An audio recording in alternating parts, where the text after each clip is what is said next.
Assalamualaikum warahmatullahi wabarakatuh. Selamat datang di mata kuliah Statistika Pariwisata pertemuan ke-15. Teman-teman, kali ini kita akan belajar tentang pengujian hipotesis. Dalam statistika, hipotesis ini suatu pernyataan mengenai harga suatu parameter populasi yang dikembangkan untuk maksud pengujian. Jadi, masih akan dilakukan pengujian untuk hipotesis ini. Atau dengan kata lain, hipotesis dalam suatu penelitian artinya dugaan sementara atau jawaban sementara dari penelitian yang kebenarannya masih perlu dibuktikan berdasarkan data empiris. Nah, hipotesis ini bisa benar, bisa juga salah, bisa kita terima, bisa juga ditolak. Nah, makanya perlu dinamakan pengujian hipotesis. Kemudian, jika ternyata hasil penelitian itu berbeda dengan hipotesis kita, maka hipotesis ini ditolak. Tapi jika hasil penelitian ini sesuai dengan hipotesis kita, maka hipotesis ini diterima. Nah, akan tetapi perlu kita sadari bahwa kita hanya berbicara menolak atau menerima hipotesis.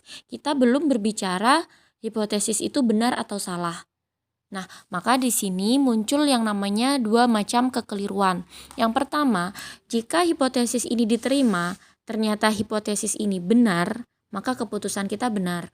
Kemudian jika hipotesis ini diterima, padahal sebenarnya hipotesis ini salah malah diterima, maka ini adalah suatu keputusan yang salah, dinamakan kekeliruan jenis pertama. Selanjutnya, jika hipotesis ini ditolak, padahal hipotesis ini benar, nah maka keputusan ini salah, artinya kekeliruan jenis yang kedua. Dan terakhir, jika hipotesis ini ditolak, ternyata hipotesis ini salah, maka itu adalah keputusan yang benar. Nah, dalam suatu penelitian, jika masih ada kekeliruan seperti itu, maka tidak perlu khawatir, kita beri nilai seminimal mungkin untuk kekeliruan ini. Dinamakan taraf signifikan atau taraf nyata, biasa disimbolkan dengan alfa. Jadi alfanya bisa kita beri nilai 0,01, 0,05 atau 0,10. Artinya misal jika kita beri nilai alfa 0,05 atau 5%, artinya kira-kira 5 dari 100 kesimpulan itu akan menolak hipotesis yang seharusnya diterima atau menerima hipotesis yang seharusnya ditolak.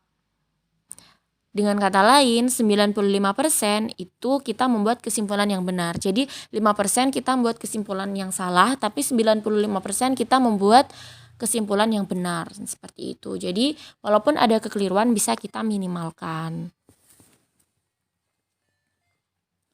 Kemudian bagaimana langkah-langkah untuk menguji hipotesis? Yang pertama, kita rumuskan dulu hipotesis 0 atau disingkat H0 dan hipotesis alternatif atau disingkat HA. Jadi hipotesis 0 ini misal ya dalam suatu penelitian, kalau hipotesis 0 itu misal tidak ada hubungan antara motivasi kerja karyawan dengan kualitas pelayanan. Itu hipotesis 0. Kalau hipotesis alternatifnya berarti ada hubungan, seperti itu. Jadi kalau hipotesis 0 tidak ada hubungan, kalau hipotesis alternatif itu ada hubungan. Jadi kita rumuskan dulu seperti itu pernyataan hipotesisnya. Kemudian memilih taraf nyata yang akan digunakan. Alfanya tadi bisa kita beri 0,5 dan lain sebagainya. Kemudian menentukan uji statistik. Kita tentukan uji statistik yang digunakan dalam penelitian ini. Ada tes binomial, kemudian ada uji T, dan lain sebagainya. Jadi masih banyak uji-uji yang lainnya seperti itu. Jadi kita tentukan uji yang sesuai. Kemudian kita buat kriteria untuk mengambil keputusan. Kemudian kita mengambil keputusan. Nah, selanjutnya kita bisa menerima H0 atau menolak HA, atau kita menolak H0 atau kita menerima HA, seperti itu.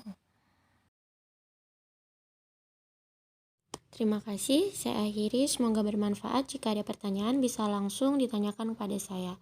Terima kasih. Wassalamualaikum warahmatullahi wabarakatuh.